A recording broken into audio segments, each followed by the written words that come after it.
Reporting live down in the Say, Drake. Maysville News Center, KBD, the artist known as Mr. Shannon Big Sharpe, was to be could released you come from to the prison front of the today class, and has please? caused an uproar in the prison system. I had a Another chance to day, speak to him another today, and I asked him, court why did you do document the we thing got like to you go did? over. You would be revoked for 3 months. Y'all They say they have new motherfuckers, evidence. Y'all niggas gonna learn to stop fucking with these snow bunnies, bro. Y'all motherfuckers kill me, nigga. It's all about the motherfucking KBD, take that shit to trial, bitch. Take that shit to trial, bitch. Fuck y'all motherfuckers. Y'all know how it goes. I started selling dope back in 1986. I bought a Cadillac and put them things on that bitch. Come on, Shannon. The brains blowed out with the white leather seats. Females fiending for that butter, cause that other shit Said is she sweet. want 50 I was million, only Uncle 17, had the neighborhood hook. Had them stealing out they crib, cause my crack tastes like ribs. I'm up in the morning with the rest of these rookies. You out here selling them dimes, bitch, I'm out here selling them cookies. I'm flying out of town, getting them things for 12. All right. When it's dry. We gotta chill Pyrex out. dishes in the motherfucking kitchen. Trying to get Word flagged. around town, Mr. Big got them chickens. That nigga bought a house for a small by the maybe a little lake more. and gave his grandma since the keys to the safe. Them jealous ass niggas and them hoes start hating to see my little sister drive a Benz to graduation. I'm tripping on that Hennessy and I'm smoking on them buzz. I still got love for them niggas selling them dubs. I remember when I used to do the same. Yo, what's up? It's your boy Sir of the 2020 Podcast LLC. Excuse me, let me correct that. It's your boy Sir of the 2020 Network LLC. Yeah, gotta get that right for tax purposes. You feel me? Hey, yo, what's up, man? It's another day, another court document we got to go over. I'm pretty sure, unless you've been hiding under a rock, you already know what's been going on. Uncle Shay back in the news, bruh. This man just can't get some money and just sit the fuck down somewhere, can he? All right, let's get to it, man, because that's what y'all here. That's why I'm here too. All right, so look like we got a little a little complaint that's been filed and submitted to the 8th Judicial District Court of the state of Nevada in and for the county of Clark. So Clark, Nevada is where this was sent. This was by Jane Doe against the defendant, Shannon Sharpe.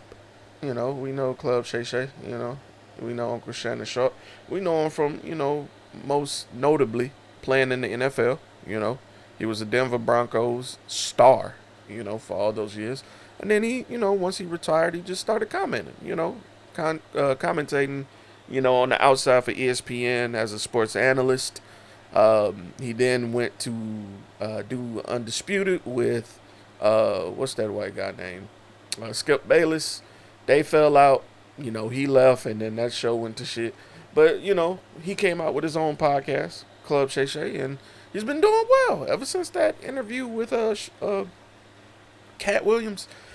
Man, he blew up, you know. Not saying he wasn't doing all right before, he really was, but it just took him to that next level.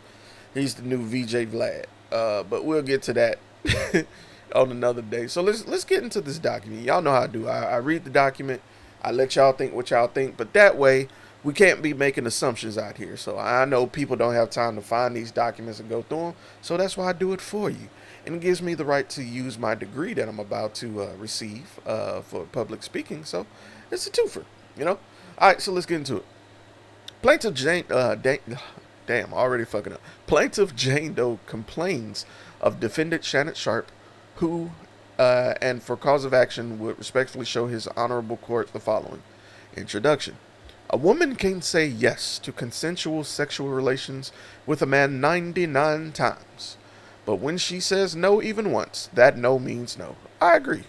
No matter how many times y'all been smashing, if she ain't want to do it, she ain't got to do it. Defendant Shannon Sharpe, a man who is accustomed to getting what he wants, that feels a bit much, completely fails to understand this basic concept. After many months of manipulating and controlling the plaintiff, a woman more than 30 years younger than he, and repeatedly threatening to brutally choke and violently slap her, Sharpe refused to accept the answer no and raped the plaintiff, despite her sobbing and repeated screams of no. We got a rape allegation. Now, what's interesting with this here is, it's funny how everything is cool. We don't judge or anything like that, but clearly this tone, the way they're discussing Shannon Sharpe's relationship with this young lady who's 30 years younger than him, which is wild, is It's not a problem until a court document gets involved, which is interesting. But anyway, defendant Shannon Sharpe is a 56-year-old former NFL superstar. I already told you that. He claims to be one of the most successful sports media personalities in the country, which is true. Plaintiff is a young woman in her early 20s. In 2023, the plaintiff was working out in the gym in LA when Sharpe approached her for the first time. Now, side note, I'm not going to be reading this verbatim. I'm going to be summarizing in some parts, so I might skip a word or two. Nothing important, I promise you. Previously, Doe had noticed Sharpe watching her during her workouts. At this time, Doe was just 19 years old. At this time, she did not know who he was, only that he was another older man ogling her at the gym. Doe could tell Sharpe was much older than her, though she found him physically intimidating. Eventually, he introduced himself. At his determined insistence, she gave him her number. I always find that interesting. That it's always coercion in these. Not saying it's not, but it's the first thing they go to, which is interesting. Over the next couple of weeks, Sharpe incessantly pursued the plaintiff. He constantly approached her at the gym and attempted to contact her frequently with phone calls and text messaging, asking to meet up, unwilling to take no for an answer. Now that's interesting because when you're, give somebody your phone number and your contact information and you contact them, that's how contact works. Anyway, eventually plaintiff gave in and agreed to meet with Sharpe outside the gym. However, before doing so, Sharpe demanded that Doe sign an NDA, something the plaintiff found a bit concerning. She wondered why Sharpe was so insistent on her signing an NDA. She refused. Despite his repeated efforts to get her to sign, she refused time and time again. Eventually, he dropped the issue and invited her to his house. What followed was the beginning of a rocky consensual relationship, emphasis on the word consensual, that lasted nearly 2 years. The relationship was very unequal. Sharpe is more than 30 years older, is considerably wealthier, and is physically much larger and exponentially stronger. This really feels like the big black man could scare her. Sharpe is famous and has power. Ooh, the big black man. Plaintiff and Sharpe saw each other on their own terms and on a schedule as often as 4 times a week. Over time, the plaintiff began to see Sharpe's true nature. She found him to be dishonest about his whereabouts. Okay? He would lie about seeing other women while insisting to her that she and he were exclusive. Now, if y'all were exclusive and you weren't interested, how did y'all become an exclusive couple? That's not making sense. He often manipulated her, at times being sweet and loving to get what he wanted, and others times being angry and aggressive to achieve his goals. She discovered over time that Sharpe was extremely emotional and possessed an uncontrollable temper. He displayed the characteristics of a true narcissist. He wielded his power, his influence, and celebrity to control the plaintiff and get exactly what he wanted, whenever he wanted it, and all the while jealously guarding what he considered his for himself. By October of 2024, Sharpe's behavior had grown progressively worse, beyond anything the plaintiff had experienced with him before. At this point, he was insistent upon recording their sexual activity, sometimes without her knowledge. That's weird. Sharpe was also sharing videos with others without her permission or knowledge. Sharpe would repeatedly tell Doe that he wanted her to do things that would make no other man want her. By this point, Sharpe was no longer able to credibly maintain the relationship was exclusive. He had at this point accidentally or on purposely to advance his career, went live on Instagram while having sex with another woman. Talking about when he was getting done. Sharpe flew into fits of anger when plaintiffs noted his infidelity to their relationship or called him out about his extraneous activities. What had been once manipulation, control, and intimidation now became something far more dangerous and sinister. Sharpe even figured out how to get into Jane Doe's apartment complex without her permission. Sharpe made it clear that what Doe wanted was of no moment, that Sharpe would get what he wanted and when he wanted it. I'm going to read that again. That was a weird sentence. Sharpe made it clear that what Doe wanted was of no moment, that Sharpe would get what he wanted and when he wanted it. In October of 2024, Sharpe violently, sexually, and anally raped the plaintiff 2 different times in Las Vegas, Nevada, blatantly ignoring her request for him to stop. He did it again in January. So they met in L.A., right? If I read that right. Let me make sure I ain't lying. They met in... So how did they end up... Yeah, they met in L.A., but somehow all this took place in Las Vegas. Interesting. All right. Let's continue on with the document. Lost my place. I'm sorry, y'all. It has been growing progressively worse. Violently raped 2 more times and again in January. Okay. Plaintiff left Nevada to temporarily escape defendant Shannon Sharpe. But I thought they met in L.A. So what? She was working out in L.A. They met in L.A. Did she move in with him? It just seems like some information is missing there. She now seeks justice through this action and other means. Plaintiff seeks compensation and punitive damages in this matter in excess of $50 million. Jane Doe is an individual residing in Clark County, Nevada. Shannon Sharpe is an individual residing in Clark County, Nevada. He may be served at his residence, I'm not saying that, or wherever he may found. Jurisdiction and venue by the defendant will reside here. The relief is requested. Honestly, y'all, that's all you really need to know.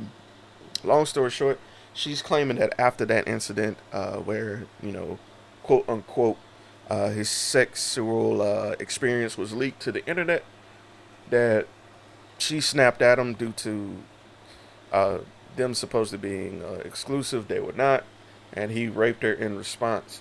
I'm not gonna.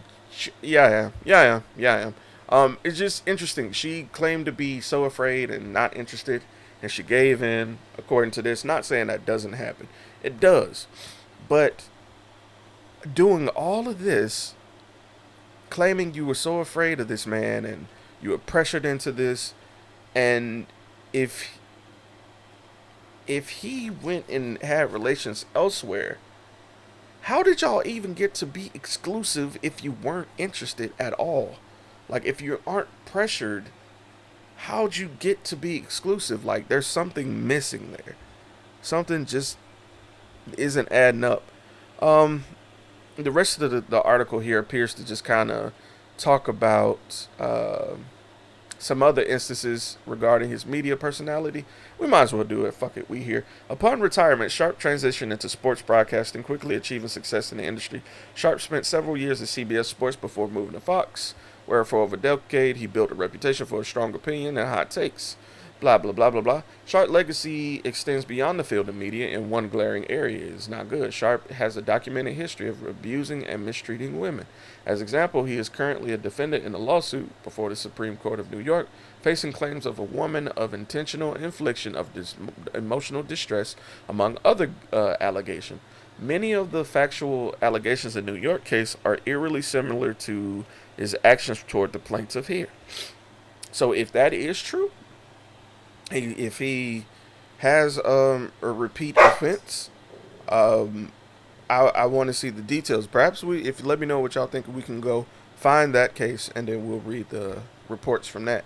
According to New York lawsuit, Sharpe forcefully subdued the plaintiff in the case, forcing her to her knees and subjecting her to non-consensual oral sex, despite her repeated protests. When she resisted, he persisted. He would not take no for an answer. According to the New York lawsuit, the plaintiff therein feared for her safety, just as the plaintiff fears for her safety now. The New York lawsuit further alleges that Sharpe escalated to non-consensual vaginal penetration, all the while telling her it would make it so no other man would want her. These words were apparently not a one-time thing. Plaintiff herein, too, has heard Sharpe say the exact same words to her.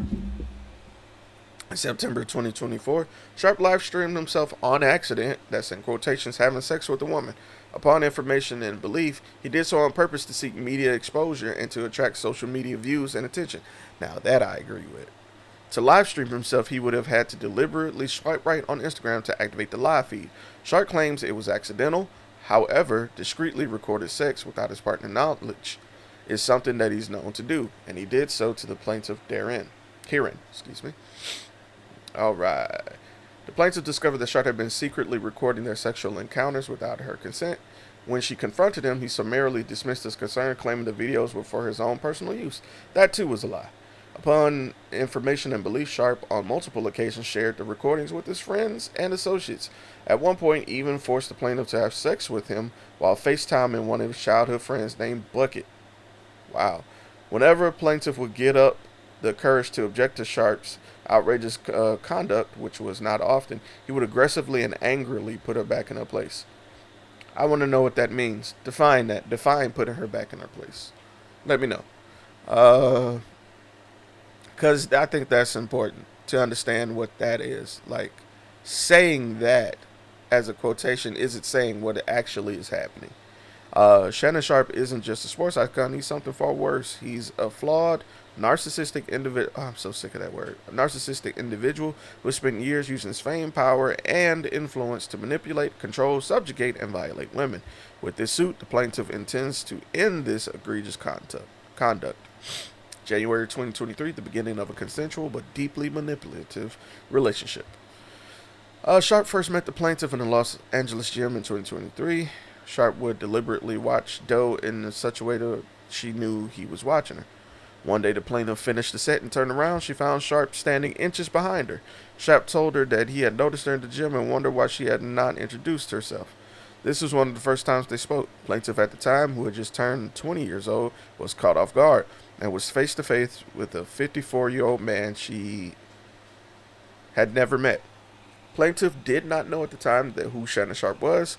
She did not know what to say or how to feel about his advances.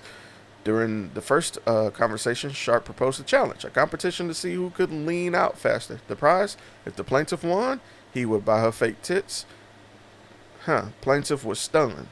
The implication that she needed or wanted that was wildly inappropriate. Hearing it from a stranger more than 30 years her senior made it even more disturbing. I'm not saying that's not happening. That's just wild. Like, you just don't walk up to a stranger and be like, hey, let's compete, and whoever will win, if you win, I'll buy you fake titties. Like, it just feels like parts of the story are being skipped. And let me get this straight. I am not making an excuse for this man. If he did this, go ahead and do what you gotta do. Get your money, boo-boo. Put him in this place. But I'm just saying, this just looks weird. This doesn't seem like a complete story. Throughout there, it's just any lawyer could look at this, ask questions, and start to poke holes. That's all I'm asking. Throughout their subsequent encounters at the gym, Sharpe made the plaintiff understand who he was, a celebrity and a TV personality. Over the following week, Sharpe made himself unavoidable. He was at the gym when she was. He constantly called and texted demanding that she come to his Beverly Glen mansion. Plaintiff repeatedly declined and made up excuses to make her seem busy to see him. But he wouldn't stop. Sharpe would not be deterred. I just see persistence. Eventually, the plaintiff gave in. But before she could meet him outside the gym, Sharpe made another demand. She had to sign that good old NDA. After multiple attempts, he realized that she would not cooperate. He finally dropped the issue. Revealed from the start the violent, aggressive, and controlling nature of Shannon Sharpe. The first night, the plaintiff went to Shannon Sharpe's house. The experience was unlike anything she had dealt with. Disturbing, unsettling, and given his subsequent conduct, very illuminating. When the plaintiff arrived at the house, Sharpe opened the doors to his Beverly mansion without a word. No greeting, no acknowledgement, no small talk, without so much as looking at the plaintiff. He simply turned away from her, opening the doors, and walked upstairs. The plaintiff hesitated, but followed as she did not know what else to do or where else to go. So let me get this straight. He opened the door, ain't say nothing, and just walked upstairs. And you didn't know what else to do, so you went up there. Okay.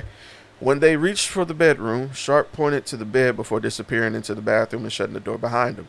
He still had not said a word. Plaintiff sat on the bed, waiting. Unsure of what to expect or if she should leave. Roughly 5 minutes later, he finally emerged, but still, he said nothing. Instead, turned off all the lights and laid down in his bed. Plaintiff, uncomfortable and unsure of what to do, laid down as well. For roughly 10 minutes, there was nothing but silence. Then, without warning, Sharpe placed his hands on the plaintiff's neck from behind, pressed his erect penis against her body, and said the first words of the night. I knew from the first time I saw you that I was going to fuck you. Doe and Sharpe then engaged in oral sex. As they did so, Doe at some point realized Sharpe was using his phone. He was apparently recording her.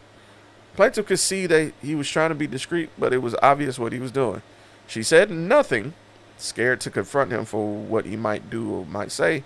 When it ended, he rolled over and went to sleep. And at some point later during the night, Sharpe woke up, grabbed the plaintiff by her vagina, and began to have sex with her. So he grabbed her by the...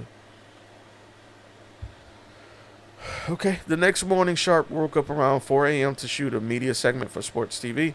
He woke the plaintiff up as well and told her she needed to leave, but he informed her that she had to be back by 9 p.m. exactly. The following night, the plaintiff arrived at Sharpe's house around approximately 9:05, just 5 minutes past the time demanded. The moment he opened the door, the plaintiff experienced rage for the first time. Sharpe immediately launched to a verbal assault. He screamed at the plaintiff, berating her for what felt like hours. He accused her of disrespecting him and wasting his time, and warned that if she wanted to be with the Shannon Sharpe, she had to learn obedience. The plaintiff was terrified and feared for her physical safety. Still enraged, Sharpe turned off all the lights, grabbed her by the neck, and just like the night before, began having sexual intercourse with her. The cycle of control, fear, and submission became routine. Yelling at her, controlling her, forcibly grabbing her by the neck when she got upset, saying he was going to kill her, asserting dominance became the norm. Over the next year and a half, plaintiff saw Sharpe at his house as often as 4 times a week. Sharpe continued to treat her like an object. He continued to control her, not just physically, but emotionally and psychologically. He demanded complete and control over her body, expecting her to be at his house at the schedule at his command whenever he called. The verbal abuse never stopped. He would berate and degrade the plaintiff just as he had did from the beginning. One time specifically, he was yelling at her while there was a firearm visible in his room. Terrified for her safety, plaintiff began sharing her location with friends from her iPhone, just in case. But Sharpe saw her doing this. The moment he realized that she was doing it, he grabbed her by the neck and told her, if you ever do that again, I'll fucking kill you. Okay. 2024, Sharpe's control turns abusive. The relationship becomes fearful and non-consensual. Sharpe's aggression and rage continued to escalate to the point that plaintiff's friends began to worry for her safety. For example, the plaintiff was with her friends. They could hear Sharpe yelling at her over the phone and would ask her if she's safe and was she okay. In the summer of 2024, plaintiff and Sharpe moved to Las Vegas for their own reasons. Sharpe likes to say that the plaintiff followed him to Vegas, but that too is a lie. Once in Vegas, Sharpe again insisted that the plaintiff sign an NDA. She refused. But after resistance, he let go and continued to see her multiple times a week. His behavior did not change. He remained erratic, controlling, and verbally abusive, all while telling the plaintiff that he was committed to a sexually exclusive relationship with her. So they were just fucking. Not in a relationship, but just fucking. Oh, sorry, my dogs were playing. Then in September of 24, Sharpe humiliated the plaintiff. He live streamed himself having sex with another woman on Instagram. Okay, we already talked about that. That's pretty much majority of it. They're just revisiting this. Okay, here goes an incident. October 6th, Sharpe sexually assaults and grapes the plaintiff and threatens, I'm going to make it so no man wants you again. October 6th, the plaintiff was working out in Nevada gym following her usual routine. As she worked out, she saw Sharpe aggressively approaching her. She could tell by his look and the way he moved towards her that he was furious for having been ignored. As soon as he got close, he told her, sit the fuck down or I'm going to kill you. Plaintiff refused. I don't want to talk to you. You cheated on me. The response was dismissive and controlling as usual. You don't have a choice. Sharpe demanded that they talk in private. Again, plaintiff told him no. She made it clear that she didn't want to talk to him, be alone with him, or wanted him coming to her home. But Sharpe didn't care. He never took no for an answer. Sharpe forced the plaintiff, under threat, to get into the car and go to her house. Once Sharpe was inside of her apartment, the plaintiff tried to keep the conversation in the living room, but Sharpe refused. He demanded they go to the bedroom. She said no. He didn't listen, nor did he care. Once inside the bedroom, Sharpe grabbed her from behind and forcibly positioned her to perform oral sex. He had her in place and forced her to begin performing. He even became angrier and said, "You disrespected me so much, I'm going to punish this asshole. I'm going to make it so no man will want you ever again." Plaintiff at this point was crying and sobbing, tears streaming down her face. As Sharpe repositioned her and took her from behind and inserted his penis in her anus. He forcibly and anally raped her. He said, "Turn around and look at me." Sharpe grabbed her head, forcing her to look at him as she sobbed. He said at this point, "Look at this. Look at my arm. I got chills. This how good it is." Sharpe forced himself upon the plaintiff and raped her. Despite her sobbing and agony as began, he told her in the moment that she was crying that the experience was so good it was giving him chills. Sharpe's behavior demonstrates that he believed the plaintiff to be personal property possessed and owned by him. He also believed that laws did not apply to him, that he could take what he wanted. No one could stop or would stop him. He was and is wrong. Okay, I'm going to stop there. It's just giving a bunch of incidents where she claimed he, had sex forcefully with her. This is what I think. I think a lot of this is triggering language on purpose. I don't want to come off as insensitive, but the Busby law firm is who's doing this. This is the same law firm that had the false allegations against Jay-Z and trying to link him to Diddy. And I don't know if y'all know, but that got dropped. It was dismissed in particular. I don't know, man. Let me see if I can get this girl's name. Hold on. Because I think the name came out. Jane Doe, Shannon Sharpe. I think it's Gabby something. I think her name came out. Hold on. Shannon Sharpe. Gabby Carlyyy. That's her name. Okay, so let me see if we can get a picture of Gabby. Gabby Carlyyy. No, I don't think we're gonna get anything from Gabby. Because if her name did come out, it'd be a little tough. I just find it interesting that it can be a Jane Doe name with accusations like this. I understand people fear for their safety, but I really feel like if you're gotta do this, you have to attach your name, because I don't think a John Doe could do this same exact thing and get the publicity is getting. It just comes off weird to me. That's all. And who am I? I don't want to sound like a sympathizer of this type of stuff. I don't agree with it. I've covered actual, horrible things before with like Vince McMahon, and this, I'm gonna be honest with you. I'm gonna be completely honest with you. There's a lot of similarities in the Janelle Grant Vince McMahon story, and I also found it interesting that Janelle Grant used her actual name. That's just interesting to me. But a lot of this is painting Shannon Sharpe as a big scary black man, and that's just how it's coming off. That's just coming out. It's like it's trying too hard to be, oh, look at this big scary black man. Even the part that says that he feels like he's above the law and can't nobody touch him. I'm not saying that there aren't people that's like that. It's just this verbiage is really specifically geared towards that. That's all. Anyway, let me know what you think, man. Let me know if y'all want to discuss some more on this. Anyway, I'm gonna get up out of here. It's been your boy Sir, and this has been another court document review. I'ma holla at you next time, dog. Peace.